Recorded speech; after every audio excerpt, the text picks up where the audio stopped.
Hello दोस्तों। आज की कहानी का नाम है सुख का पैमाना। बाजार से लौटते ही सब्जी का थैला पटक कर सुधा बेटी प्रज्ञा के कमरे की ओर दौड़ गई। गुस्से से उसका रोम रोम सुलग रहा था। प्रज्ञा फोन पर अपनी किसी सहेली से बात कर रही थी। खुशी उसकी आवाज़ से टपक रही थी। मेरे विशेष योग्यता में 4 नंबर कम रह गए हैं, इसका मुझे अफसोस नहीं है। मुझे खुशी है, राजश्री सभी विषयों में अच्छे अंकों से पास हो गई है। पता है, राजश्री के रिजल्ट की उससे ज़्यादा बधाइयाँ तो मुझे मिल रही हैं। माँ को अपने कमरे के दरवाजे पर खड़ा देख प्रज्ञा ने सकपकाकर फ़ोन बंद कर दिया था। हाँ, तो इसमें गलत क्या है मम्मा? देखिए ना, इस प्रयोग से सारी लड़कियां अच्छे अंकों से पास हो गई हैं। तेरा रिजल्ट तो गिर गया ना। 4 नंबर कम ज़्यादा होना रिजल्ट उठना या गिरना नहीं होता मम्मा। और वैसे भी इसका राजश्री की मदद से कोई लेना देना नहीं है। तो मतलब मेरी देख रेख में कमी रह गई। क्या मम्मा, आप बात को कहाँ से कहाँ ले जा रही हैं? आप जैसी केयरिंग मॉम तो कोई भी हो ही नहीं सकती। बस बस रहने दे। एक तो मना करने के बावजूद तू अपनी दरिया दिली दिखाने से बाज नहीं आती, दूसरे मुझसे बातें भी छुपाने लगी है। हमेशा की तरह सुधा का गुस्सा पिघलकर बेबसी में तब्दील होने लगा था और प्रज्ञा हमेशा की तरह अब भी संयम बनाए हुए थी। उसने सोचा, जिस बात को बताने से सामने वाले को दुख हो रहा हो उसे ना बताना ही अच्छा है। सुधा के लिए बेटी की ऐसी हरकतें और बातें कोई अजूबा नहीं थी। प्रज्ञा बचपन से ही ऐसी थी। कभी अपने लिए कुल्फी मांगकर भूखी नजरों से ताकती भिखारी को पकड़ा देती, तो कभी अपना टिफिन किसी को खिलाकर खुद भूखी लौट आती।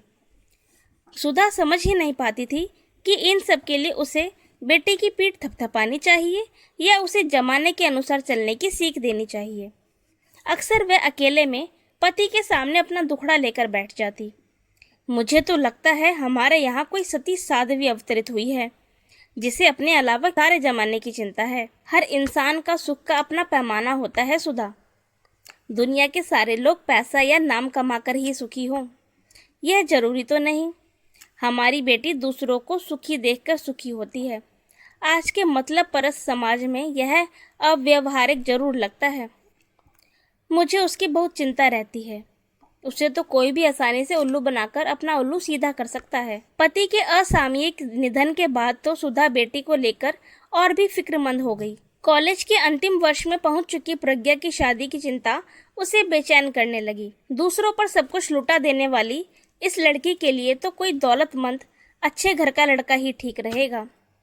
ऐसे में बड़ी ननद प्रज्ञा के लिए एक अति संपन्न घराने का रिश्ता लेकर आई, तो सुधा की मानो मन की मुराद पूरी हो गई। अपनी प्रज्ञा के लिए दिया लेकर निकलोगी तो भी इससे अच्छा घरवर नहीं मिलेगा। खानदानी रईस है। लड़के के पिता तुम्हारे नंदोई को बहुत मानते हैं। यदि ये आगे बढ़कर कहेंगे तो वो लोग कभी मना नहीं कर पाएंगे। वैसे हमारी प्रज्ञा सुंदर तो है ही, और अब तो पढ़ाई भी पूरी हो गई है। भैया नहीं रहे तो क्या हुआ, प्रज्ञा हम सबकी जिम्मेदारी है। तभी तो जानकारी मिलते ही मैं सबसे पहले तुम्हें बताने चली आई हूँ। सुधा ननंद का उपकार मानते थक नहीं रही थी। दीदी, मैं एक बार प्रज्ञा से बात कर आपको जल्दी से जल्दी सूचित करती हूँ। ननद को रवाना करने के बाद सुधा ने बेचैनी में बरामदे के 20 चक्कर लगा डाले थे, पर प्रज्ञा का कहीं अता पता नहीं। फोन भी नहीं लग रहा था। स्कूटी रुकने की आवाज आई तो सुधा के जान में जान आई। कहाँ रह गई थी तू? घंटों से बाहर चहलकदमी कर रही हूँ। मैंने आपको बताया तो था, कॉलेज के बाद मेघना के साथ कुछ काम से जाऊंगी। प्रज्ञा अंदर आकर कपड़े बदलने लगी, लेकिन सुधा को चैन कहाँ था। वह पीछे पीछे आ पहुंची। हाँ, पर इतनी देर लग जाएगी, यह कहाँ बताया था?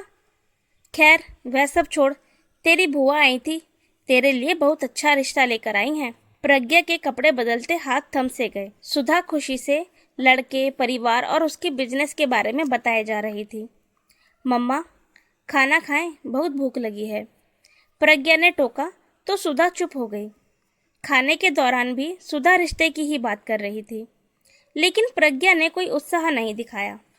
खाना खाकर वह थकावट का बहाना बनाकर जल्दी सोने चली गई। सुधा हैरान उसे देखती रह गई। यह लड़की है या मूर्ति?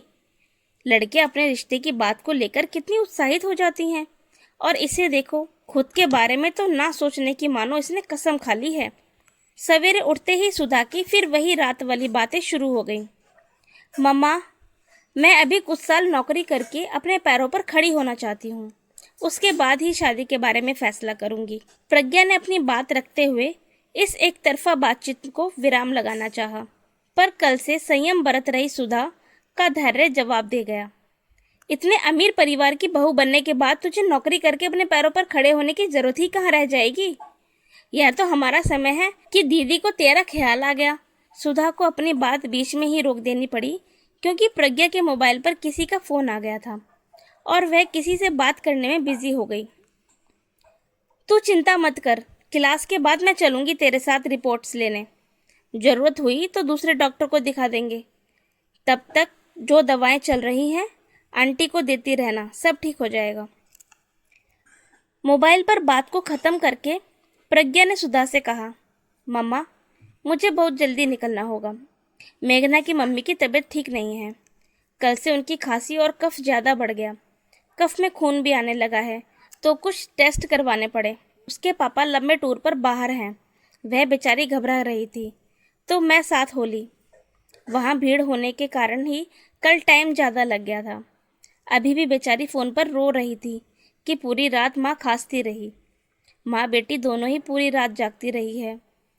तैयार होते होते प्रज्ञा ने अपनी बात पूरी की और माँ को बोलने का मौका दिए बिना स्कूटी लेकर निकल गई। बेटी के लिए फिक्रमंद सुधा पति की तस्वीर के आगे जाकर खड़ी हो गई। उसकी आंखों से आंसू बह रहे थे। चिंतित और दुखी होने पर अक्सर सुधा ऐसा ही करती थी। इससे कुछ पलों के लिए ही सही उसे यह संतोष मिल जाता था कि वह अकेली नहीं है।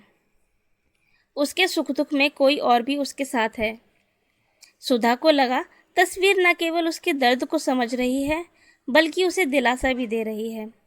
अपनी बेटी को समझने का प्रयास करो सुधा। मैंने बताया तो था कि सुख को मापने का यह उसका पैमाना अलग है। कुछ कुछ सुकून पाती सुधा घर के कामों में लग गई। प्रज्ञा को उस दिन लौटने में फिर रात हो गई। अगला सूर्योदय सुधा की जिंदगी में नया सवेरा लेकर आता था। आश्चर्यजनक रूप से प्रज्ञा ने शादी के लिए सहमति दे दी थी। सुधा को जानने की जिज्ञासा तो थी, पर ज्यादा टटोलने से कहीं बेटी का मन पलट ना जाए, इस आशंका से उसने कुछ पूछना ठीक न समझा। ननद को फोन करके उसने प्रज्ञा की सहमति की सूचना दे दी। फिर तो आनंद फानन में सारी औपचारिकताएं पूरी की जाने लगीं। सगाई का दिन भी तय हो गया। माँ का उल्लास देख प्रज्ञा ने खुशी के साथ साथ चिंता भी जाहिर की थी। काम का इतना तनाव मत लो मम्मा, आप बीमार हो जाओगी। आप कहो तो मेरी शॉपिंग का काम मैं मेघना के साथ जाकर निपटा लूं। नेकी और पूछ पूछ, सुधा ने सहर्ष अनुमति दे दी।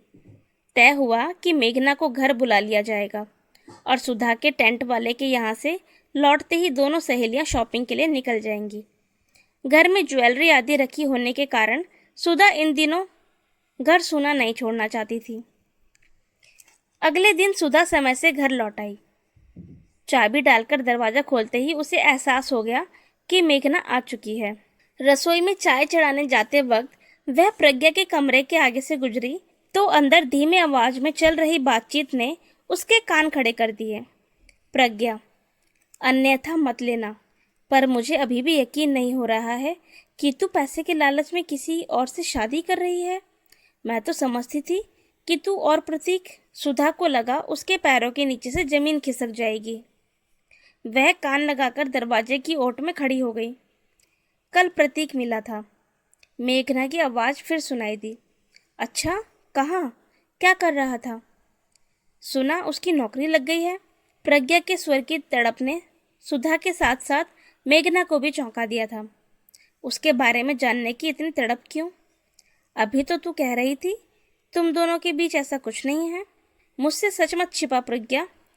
जो कुछ मैं तेरी आंखों में देख रही हूँ वही मुझे प्रतीक की आंखों में भी दिखा था। मैंने उसे तेरी सगाई की बात बताई तो उसे यकीन ही नहीं हुआ। कहने लगा कि मैं मजाक कर रही हूँ। फिर थोड़ी देर बाद मैंने उसे ढूंढा तो वह फंक्शन में जा चुका था। मेरा शक अब यकीन में बदलता जा रहा है। उससे 2 दिन पहले तक तो तू बराबर माँ के टेस्ट वगैरह करवाने में मेरे साथ थी। तूने कभी कोई जिक्र ही नहीं किया, या शायद मैं ही इतनी बौखलाई हुई थी कि तुम्हारी मन की स्थिति से अनजान बनी रही। आंटी अब कैसी हैं? इतनी देर बाद प्रज्ञा का स्वर सुनाई दिया था। सुधा को लगा वह शायद बात का रुख पलटने का प्रयास कर रही थी। माँ की तबीयत में काफ़ी सुधार है। मुझे सुकून है कि मैं समय रहते उनका अच्छे से अच्छा इलाज करवा सकी। तुम्हारे साथ रहने से मुझे मानसिक संबल मिला, वरना उनकी बिगड़ी हालत देखकर एक बारगी तो मैं उम्मीद ही छोड़ बैठी थी। उन दिनों मुझे ना कपड़ों का होश था, ना खाने का, ना सोने का। बस एक ही बात 24 घंटे सिर पर सवार रहती थी, किसी तरह माँ जी जाए। भावुक मेघना का गला भर आया तो प्रज्ञा ने उसके हाथ थाम लिए। तुम्हारी ऐसी मातृ भक्ति ने तो मुझे इस सगाई के लिए प्रेरित किया है। तुम्हें माँ के लिए रोते, कलपते, भागते दौड़ते देखकर मुझे एहसास हुआ कि सहज सुलभ उपलब्ध वस्तु की हम अहमियत ही नहीं समझते। उसे खो देने का एहसास ही क्यों हमें उसकी अहमियत का एहसास कराता है। हम समय रहते उसकी परवाह क्यों नहीं करते। बस मैंने तय कर लिया कि मैं माँ की खुशी के लिए सब कुछ करूँगी। हाँ मेघना, मैं ये शादी मम्मा की खुशी के लिए कर रही हूँ, यह जानते हुए भी कि मैं समीर के साथ कभी खुश नहीं रह पाऊँगी। उससे 2 मुलाकातों में ही मुझे समझ आ गया है कि पैसे के पीछे भागने वाले इस इंसान की नज़र में मैं जिंदगी भर एक उपभोग की वस्तु मात्र बनकर रह जाऊंगी। जबकि प्रतीक पर मुझे खुद से भी ज़्यादा यकीन है। वह सेल्फ मेड इंसान मेरी मजबूरी समझकर मुझे माफ़ ज़रूर कर देगा। मुझे अब जिंदगी भर यह संतोष रहेगा कि मैं माँ की खुशी का सबब बनी, उस माँ की जो आज तक मेरे लिए ही सोचती रही। और मैं कितनी नादान थी कि सारी दुनिया की परवाह करती रही और अपनी परवाह करने वाले की और लापरवाह बनी रही। सुधा में इससे आगे कहने का साहस नहीं था। वह लड़खड़ाते कदमों से जाकर बिस्तर पर लेट गई। अरे मम्मा, आप कब आई? बताया ही नहीं। प्रज्ञा ने माँ को कमरे में लेटा देखा तो पूछा। बस अभी आई हूँ, अब तुम लोग बाजार हो आओ। सुधा ने किसी तरह खुद को संभालते हुए उठने का प्रयास किया। क्या हुआ, आपकी तबीयत ठीक नहीं लग रही? प्रज्ञा घबराई हुई सी माँ का माथा, नब्ज आदि टटोलने लगी। मैं डॉक्टर को बुलाती हूँ। अरे नहीं, जरा सी थकान है, अभी ठीक हो जाऊंगी, तुम लोग जाओ। मैं इसीलिए आपसे कहती थी काम का ज़्यादा तनाव मत लो। प्रज्ञा माँ के पाँव सहलाने लगी। प्रज्ञा, तू अब जा, देख मेघना भी आ गई है। कोई बात नहीं आंटी, मैं तो फिर आ जाऊंगी। मेघना जाने लगी तो सुधा ने उसे छोड़कर आने का इशारा किया। दोनों के निकल जाने के बाद सुधा गहरी सोच में डूब गई। एक पल को भी इससे मेरा दर्द सहन नहीं हो रहा और मैं इसे जिंदगी भर का दर्द देने वाली थी। प्रज्ञा को जानते समझते हुए भी मैंने कैसे सोच लिया कि पैसा इस लड़की को खुश रख पाएगा। यदि प्रज्ञा समीर के साथ खुश ना रहेगी तो मैं कैसे खुश रह पाऊंगी। प्रज्ञा की शादी अब वहीं होगी जहां वह सुखी रहे।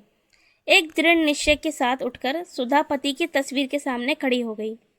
उसे लगा तस्वीर अचानक मुस्कुराने लगी है, मानो कह रही है, आखिर बेटी ने तुम्हारे सुख का पैमाना बदल ही दिया।